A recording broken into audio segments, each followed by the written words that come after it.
apprit de la fuite d'Élie et de la désignation d'Élisée. Akab rapporta à Jézabel tout ce qu'avait fait Élie et comment il avait tué par l'épée tous les prophètes. Jézabel envoya un messager à Élie pour lui dire que les dieux me traitent dans toute leur rigueur. Si demain, à 7 heures, je me fais de ta vie ce que tu as fait de la vie de chacun. Élie, voyant cela, se leva et s'en alla pour sauver sa vie. Il arriva à Beersheba, qui appartient à Juda, et il y laissa son serviteur. Pour lui, il alla dans le désert, où, après une journée de marche, il s'assit sous un genêt et demanda la mort, en disant « C'est assez. Maintenant, Éternel, prends mon âme, car je ne suis pas meilleur que mes pères. » Il se coucha et s'endormit sous un genêt. Et voici, un ange le toucha, et lui dit « Lève-toi, mange. » Il regarda, et il y avait à son chevet un gâteau cuit sur des pierres chauffées et une cruche d'eau.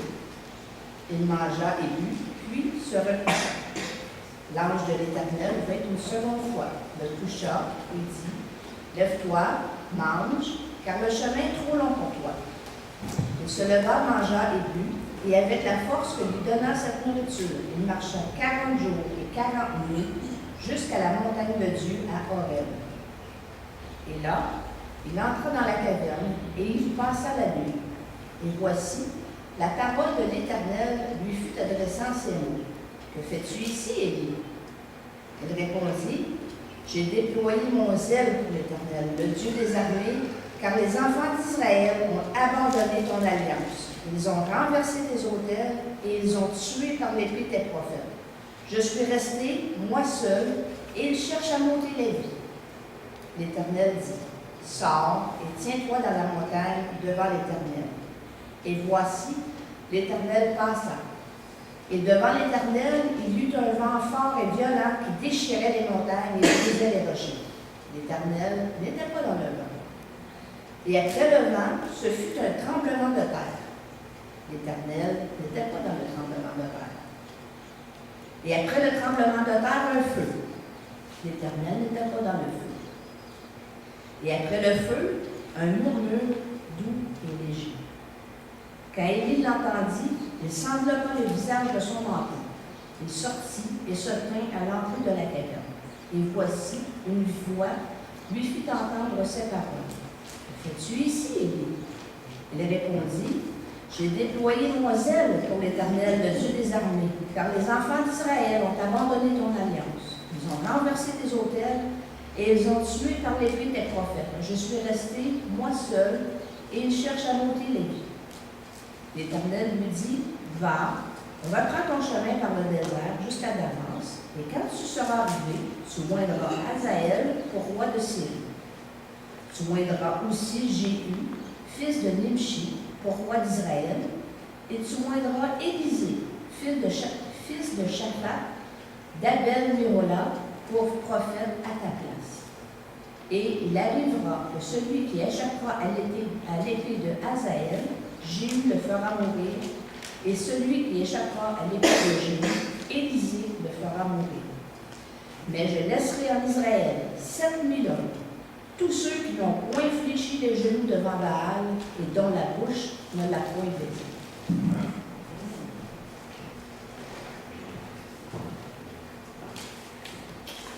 Si vous voulez, nous allons prier et donner cette parole ce matin là-dessus. Notre Père, nous te remercions pour ces paroles que nous venons de lire. Parce que nous savons que c'est ta parole qui parle à ceux qui veulent bien s'approcher de toi. Et donc, Seigneur, devant ta parole, nous voulons vraiment, pour commencer, être sincères avec toi. Et nous voulons que ton Saint-Esprit puisse faire l'œuvre qu'il veut faire dans nos vies. On sait que pour l'un, ça pourrait être tout simplement de se repentir, de se tourner vers toi à nouveau et de réaliser que tu es un Dieu qui pardonne et qui restaure. Et pour un autre, c'est peut-être, comme Bianca nous a partagé, un peu plus d'amour, un peu plus de charité envers son prochain, et de ne pas attendre demain, mais de le faire aujourd'hui. On a tellement besoin, Seigneur, besoin spirituel surtout. Apprends-nous les choses qu'on doit ici comprendre de ce passage, de cette lecture, et que nous puissions sortir de cette place ayant la conviction que tu as vraiment parlé à nos cœurs et que nous voulons en retour t'obéir et t'aimer de tout notre cœur. Je te remets ces paroles dans le nom de Jésus. Amen.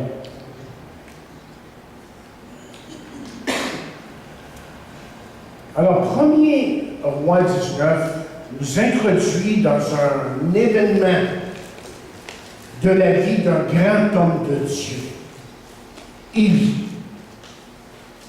Et cet événement qui a eu lieu dans la vie d'Élie, chers amis, nous parle de solitude et de découragement.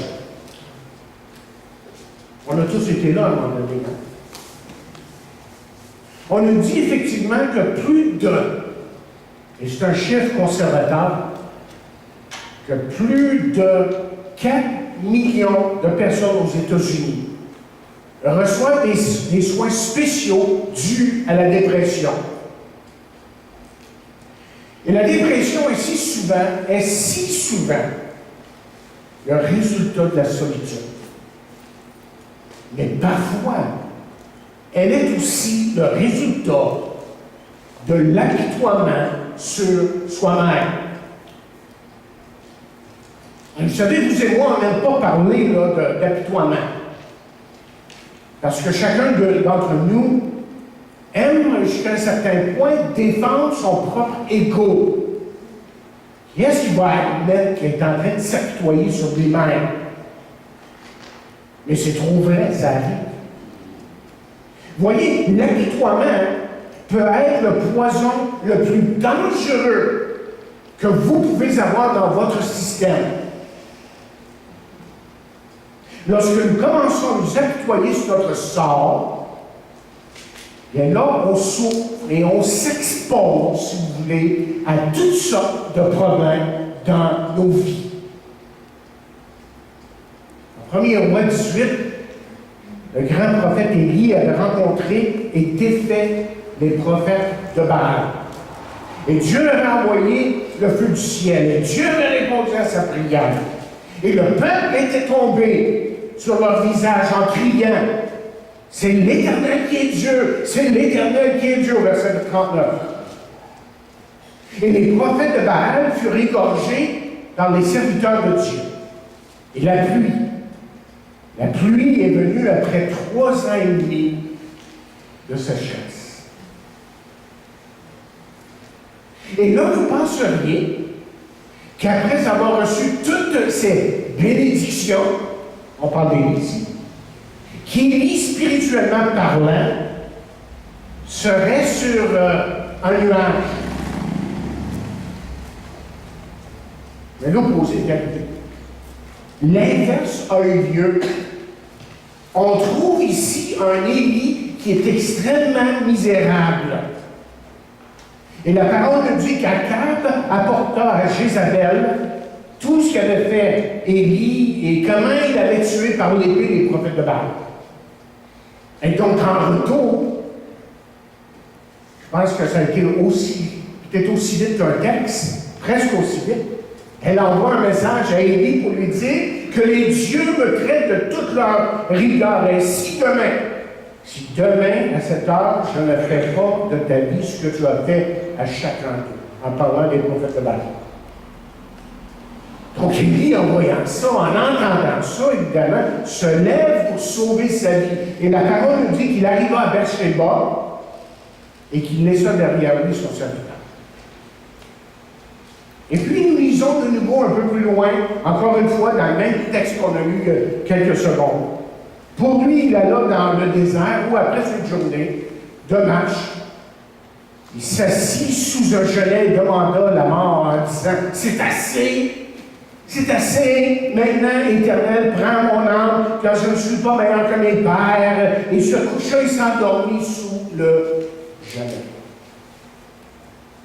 J'aimerais avec vous ce matin considérer certaines vérités ici, là. Certaines vérités dans l'expérience d'Élie et des vérités que j'espère qui pourront justement nous aider à cheminer, à vraiment considérer ce que l'apitoiement peut faire dans nos vies. D'abord, considérons le prix de l'apitoiement. OK? Élie s'apitoyait sur son sort.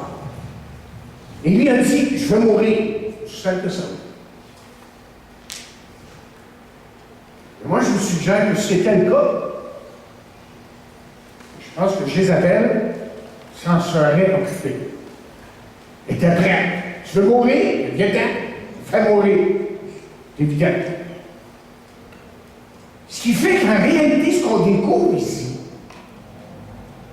c'est que c'était de l'apitoiement. Ça vaut plus que ça, quand il a prononcé cette parole.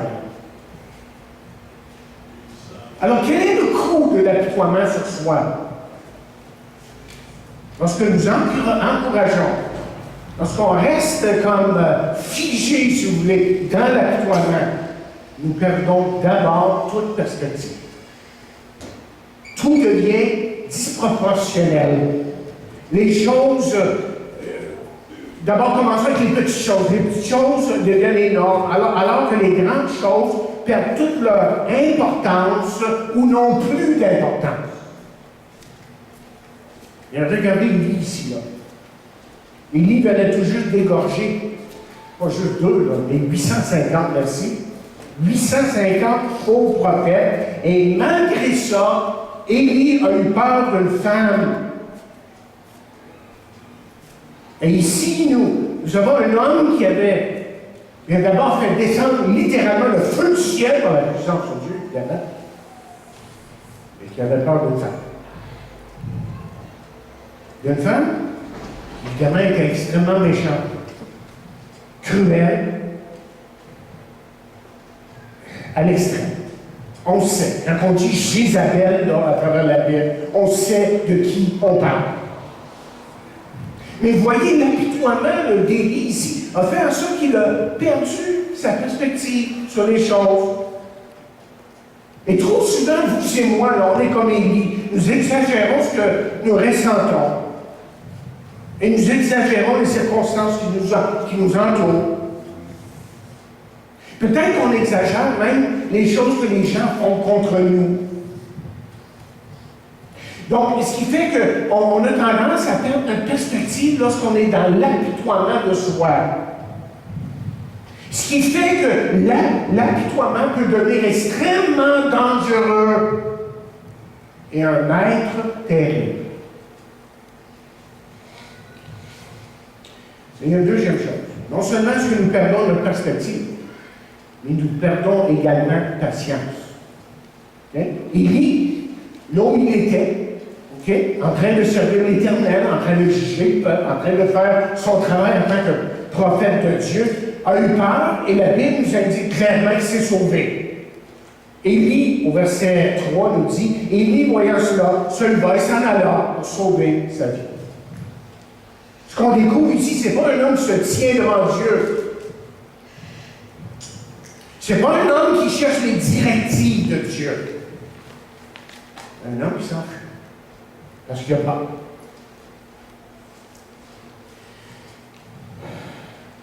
Ce qui est important de reconnaître, c'est quand vous connaissez un peu l'histoire d'Élie ici, là, c'est que toutes les fois que ce dernier là, faisait quelque chose, c'était tout le temps, je ne sais pas si ce n'est pas la première fois ici qu'on le voit agir comme il agit, mais c'était vraiment tout le temps sous les directives de Dieu. Et il y a une phrase qui revient souvent dans l'histoire d'Élie, mais aussi des grands hommes de Dieu, des prophètes de Dieu, où on dit, et la parole de l'Éternel fut adressée à Élie, Ésaïe, Amos, et tous les autres. Et ça revient souvent. Parce que ces grands hommes de Dieu-là, normalement, cherchait la direction de Dieu. Là, cette fois-ci, ce qu'on trouve, c'est un homme, un grand prophète, Élie, qui se précipite impulsivement, impatiemment, courant au-devant de Dieu. C'est quoi la leçon ici? Pour nous. Soyez prudents quand vous devenez nerveux. Soyez prudents quand vous devenez impatients. Parce que, chers amis, vous serez sujets à faire des choses stupides. Patience, c'est quelque chose qu'on dit, parce qu'on le dit dans 1 Corinthiens 13, l'amour est quoi?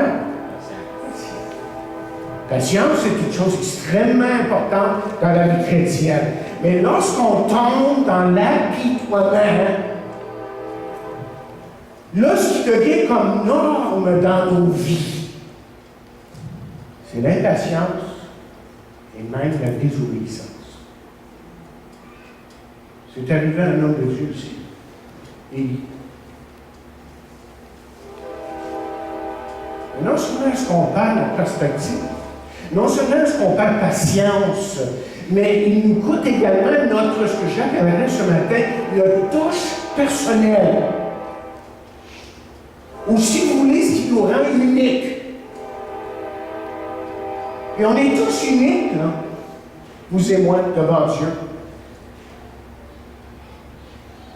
Mais lorsqu'on tombe dans l'apitoiement, là, vous savez ce qui arrive? On s'isole. On devient isolé des autres. Isolé. Vous vous rappelez, j'ai expliqué ce mot-là l'autre semaine. Mis à part. On fait partie de la gang parce qu'on s'est fait prendre par cette solitude qui détruit plutôt que construire. Élie ici aurait dû être en train, comme j'ai dit tantôt, s'occuper d'enseigner le peuple, mais il s'est enfui. Il a même laissé derrière lui son serviteur.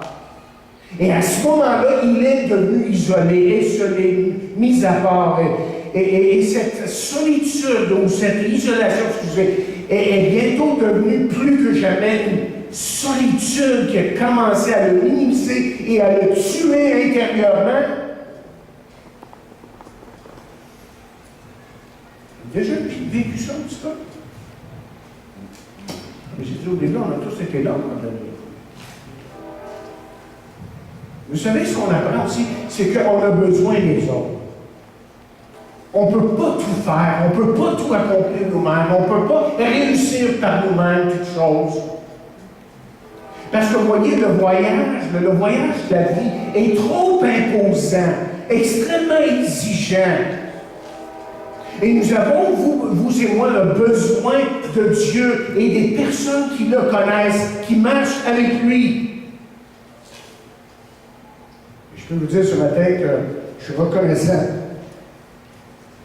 Je suis vraiment reconnaissant pour ceux qui ont su être un encouragement et une aide pour moi à travers les années. Et surtout, ce matin, je remercie Dieu pour mon épouse. Pour mon épouse qui a toujours été là pour moi. Toujours, en 42 ans et plus de mariage.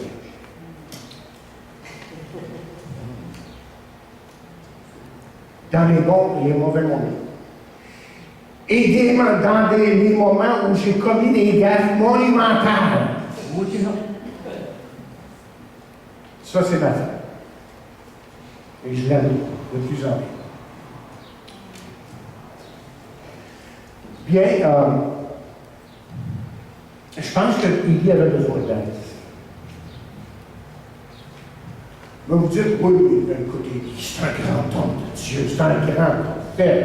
Lui, il avait juste à prier. Puis les miracles, ah ouais, donc il y en avait des miracles.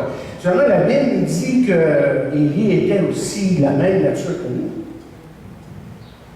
Et lui, probablement, si je peux juste tourner le sens un petit peu, avait besoin d'une touche personnelle, dans le sens que Élie avait besoin que quelqu'un vienne auprès de lui et l'encourage. Il lui montre qu'il n'était pas tout seul. Il ne devait pas être tout seul. Il n'y a rien de plus désastreux quand je vois des chrétiens qui s'en vont tout seuls, puis moi, je vais faire ma vie chrétienne. Ah oui? OK, on va regarder voir ce qui se passe. Ça ne marche pas. On n'est pas fait comme ça. Ce n'est pas le plan de Dieu pour son Église. L'Église doit être une unité qui marche comme un seul homme, qui fait des exploits pour Dieu, en priant, en s'aimant, en se pardonnant et tout le reste. C'est ça, l'Église. Mais plus que ça, là, l'apitoiement peut nous faire perdre notre but, nos objectifs sur lui. Il dit, là, laisse-moi mourir. Ou plus exactement dans le texte, prends mon âme. C'est tellement spirituel. Hein? Prends mon âme. Ouais. Moi, je ne pense pas que Dieu avait appelé Élie pour que Dieu le tue. Hein? Dieu l'a appelé pour qu'il le ramène, que son ministère était de ramener justement le peuple d'Israël à l'adoration, à un seul vrai Dieu. Et il y avait tellement de faux dieux. Il n'y a pas de faux dieux, ça n'existe pas. Il n'y en a pas de faux dieux, il n'y en a pas. Mais tu sais, si les gens s'étaient inventés des dieux et toutes sortes de choses, qui fait qu'eux, ils croyaient que c'était Dieu. Mais on sait qu'il y a un seul Dieu, et c'est le Dieu qui nous est présenté dans la Bible, la parole de Dieu. Et vous savez, je l'ai entendu à travers les années, à plusieurs reprises. J'ai été surintendant à un moment donné de plusieurs églises. J'étais comme le pasteur des autres pasteurs. Et ça donne les choses que je veux que vous fassiez. Okay? C'est pas facile d'être dans une position comme celle-là, mais j'ai souvent entendu des serviteurs de Dieu à plusieurs reprises dire quelque chose comme ça. Je l'ai littéralement entendu. J'ai bien envie de tout jeter par-dessus bord, arrêter, ça ne vaut pas la peine.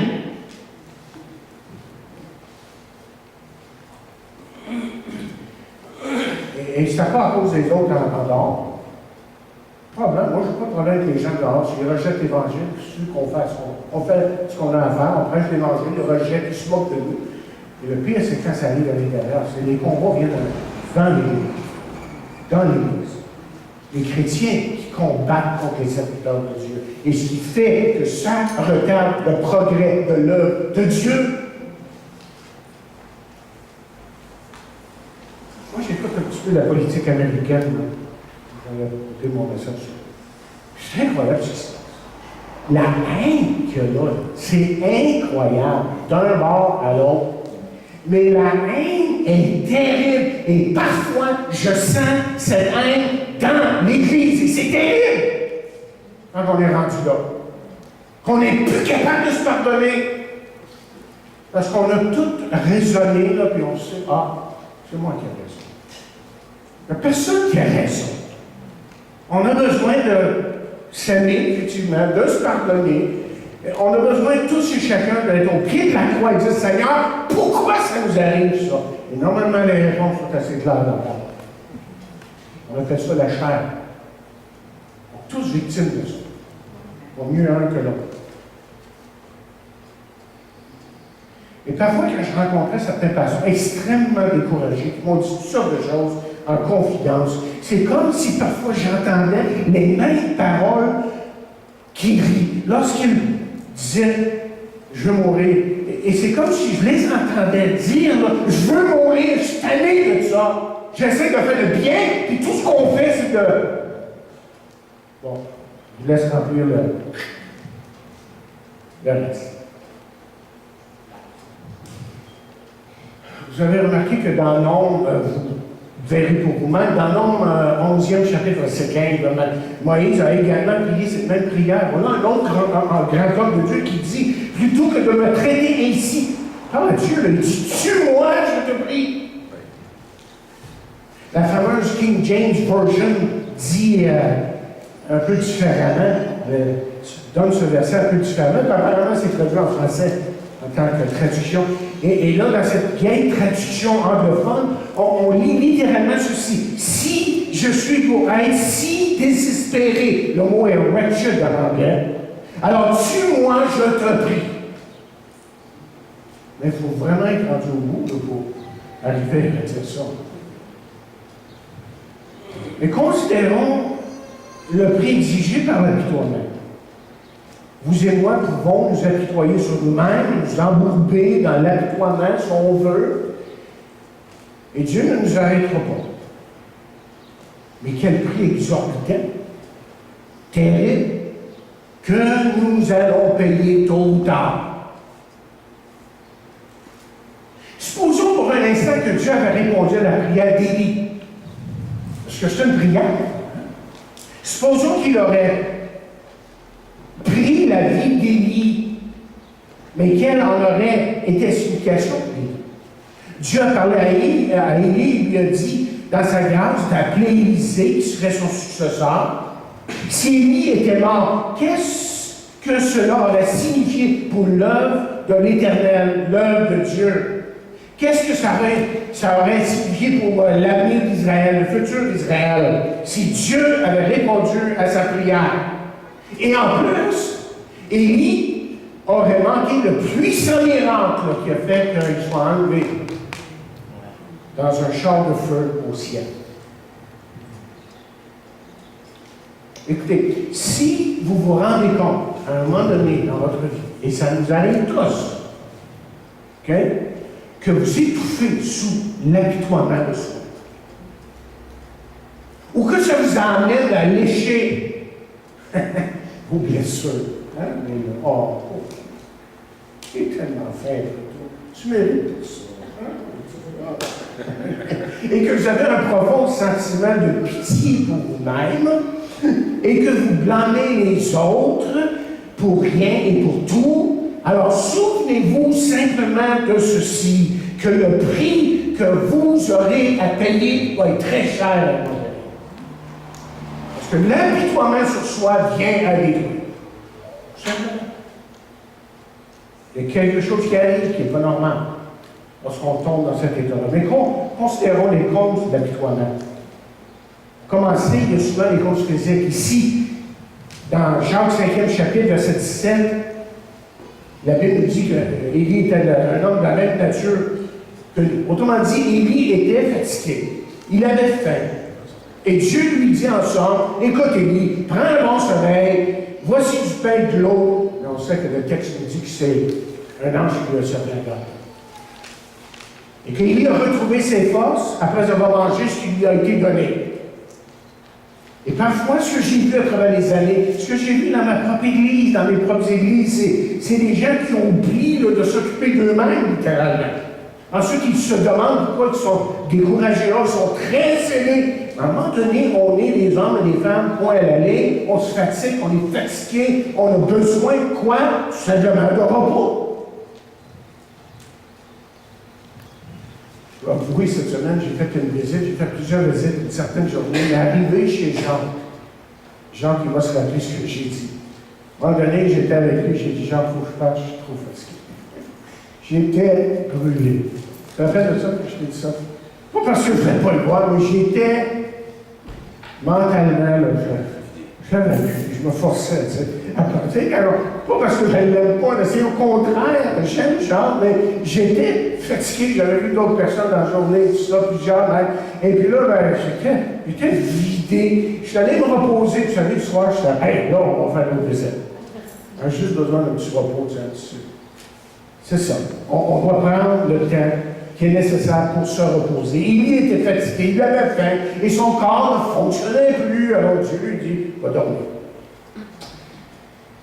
Mais il y avait une cause émotionnelle aussi, qui fait en sorte qu'il s'est apitoyé sur lui-même.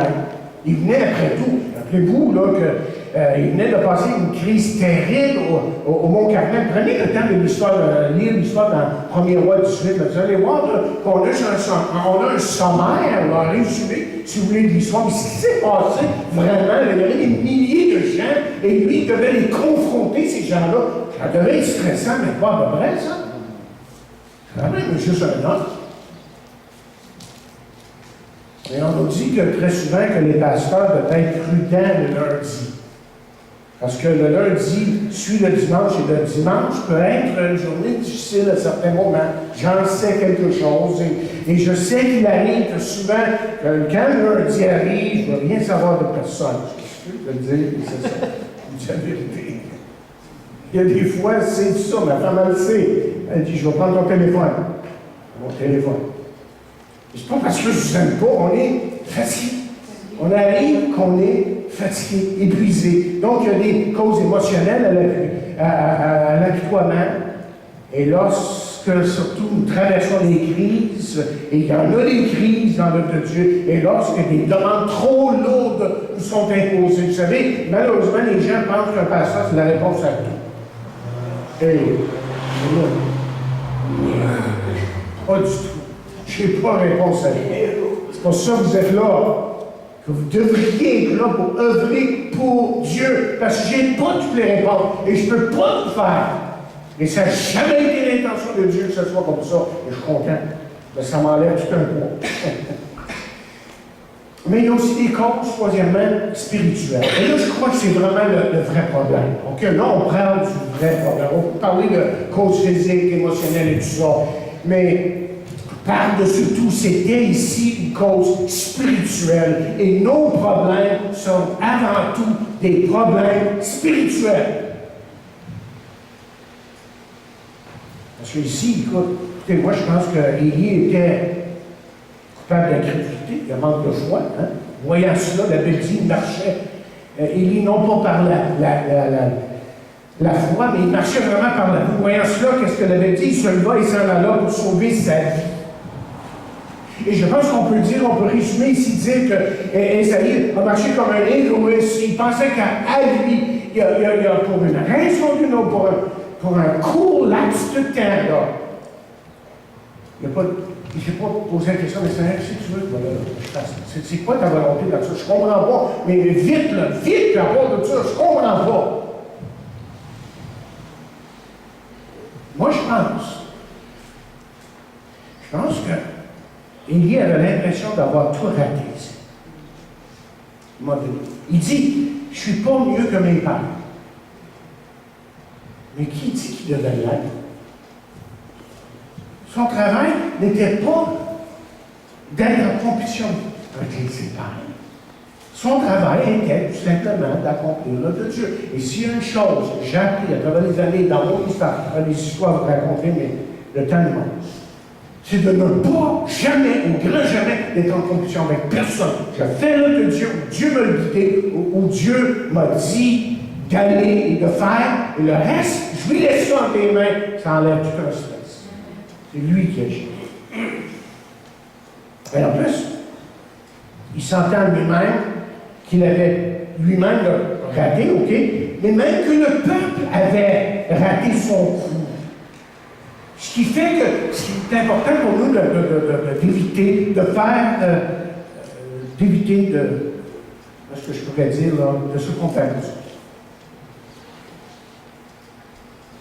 Et lorsque Élie a rencontré Dieu dans la caverne, vous vous rappelez ce qu'il a dit? Il dit, je suis le seul qui reste. Oh, pauvre! Et voilà, c'est comme ça qu'on se sent. OK? Et Dieu lui dit, il y en a 7000 qui n'ont point fléchi le genou devant Baal. Et Élie avait le sentiment que Dieu, peut-être lui-même, avait raté son coup.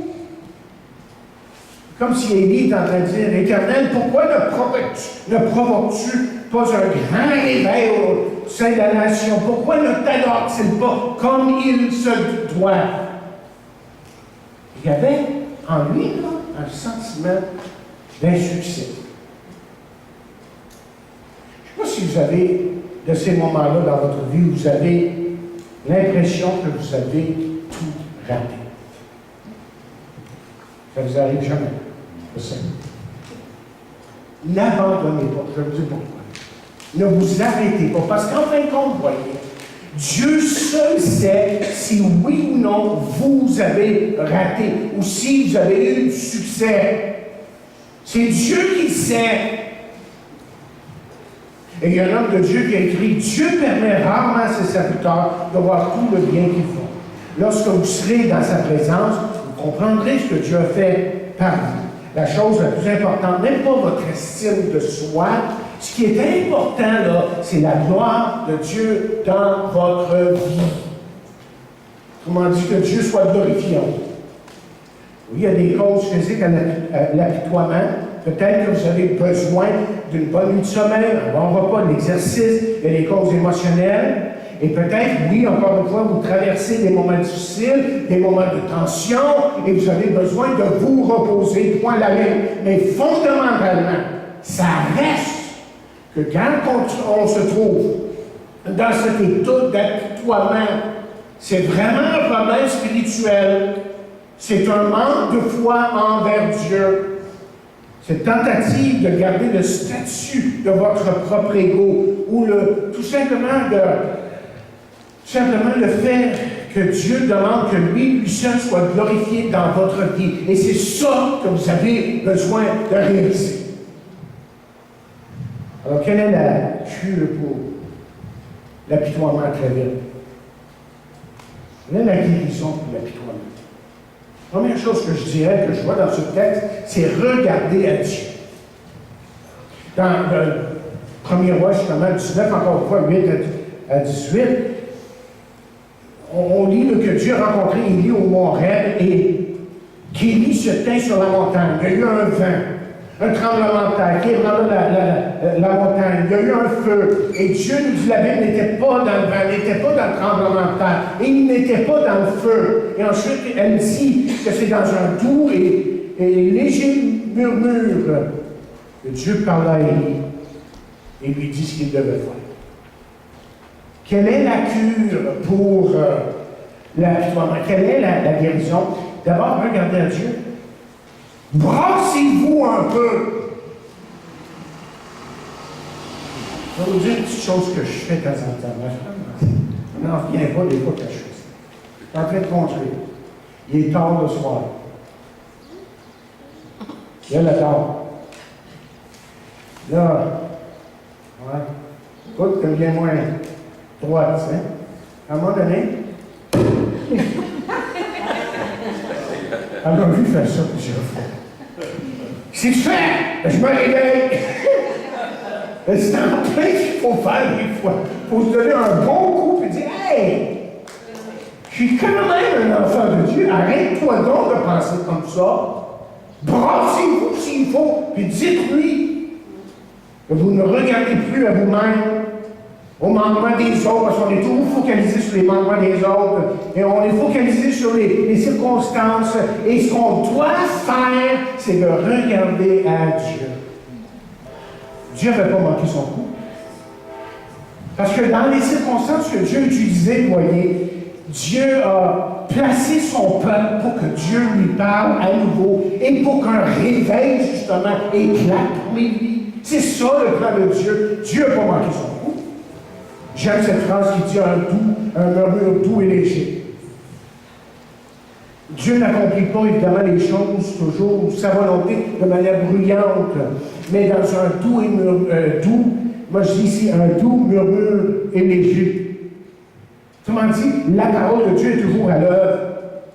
Dieu peut parler de toutes sortes de façons, il peut utiliser le vent, il peut utiliser un tremblement de terre, il peut utiliser le feu. Mais il semble que Dieu préfère utiliser la parole, cette parole qui est douce, et cette parole qui nous amène la tranquillité, la paix qui vient seulement de Dieu. Alors regardez à lui, enlevez vos regards sur vous-même et placez-le en Dieu et vous verrez, vous expérimenterez ce que le psalmiste a dit une fois lorsqu'il a dit « Fais-moi connaître ta voix ou la voix de tes ordonnances et je méditerai tes merveilles. » Je connais sa voix.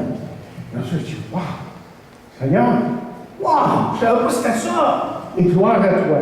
Deuxièmement, parlez à Dieu. Soyez honnête avec vous-même. Dites-lui ce que vous ressentez, que le psalmiste le fait continuellement. Dites-lui où ça fait mal. Dieu comprend ça. Ensuite, troisièmement, écoutez Dieu. La parole de Dieu nous dit, arrêtez, sachez que je suis Dieu. Écoutez sa parole et Dieu va vous parler. Vous pouvez être sûr de ça. Et Dieu peut évidemment vous parler à travers son peuple. Un message de la parole de Dieu. Souvent, quand je suis un peu découragé, je vais aller à Internet, j'écoute quelques-uns de mes prédicateurs favoris, et là, je suis rembarqué, tu sais, je me rembarque, là, je dis, wow, Seigneur, ça vaut la peine de te servir. Quatrièmement, attendez-vous à Dieu. Regardons le Seigneur, parlez-lui, écoutez-le et attendez-vous. Attendez-vous à Dieu. Attendez son temps. Attendez ses directives. Attendez que vous puissiez, là, justement, quand vous êtes dans sa présence, partager sa gloire et partager sa victoire. Et Élie a appris en fin de compte que Dieu avait un plan, que Dieu ne l'avait pas délaissé. Et un résumé, parce que l'histoire a quand même quelques chapitres, je peux le résumer comme ceci. Dieu a dit à Élie, très bien, je vais te donner un successeur, Élisée, je vais te donner des victoires, je vais accomplir beaucoup de choses à travers toi. Et ensuite, Élie, t'emmènes avec moi. C'est ça qui t'arrive. Et peut-être que ça rejoint Philippiens, premier chapitre, qui dit ceci.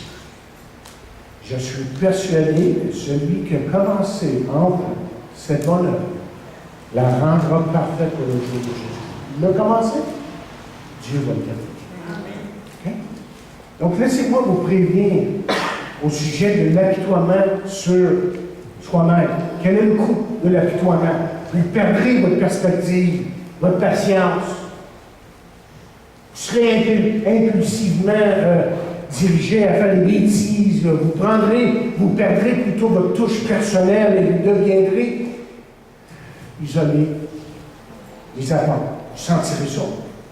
Et vous perdrez le but que Dieu a pour vous dans votre vie. Ça va être nébuleux, là, parce que c'est tellement pitoyé sur vous-même que Dieu lui dit, hey, regarde, j'ai quelque chose de merveilleux pour toi.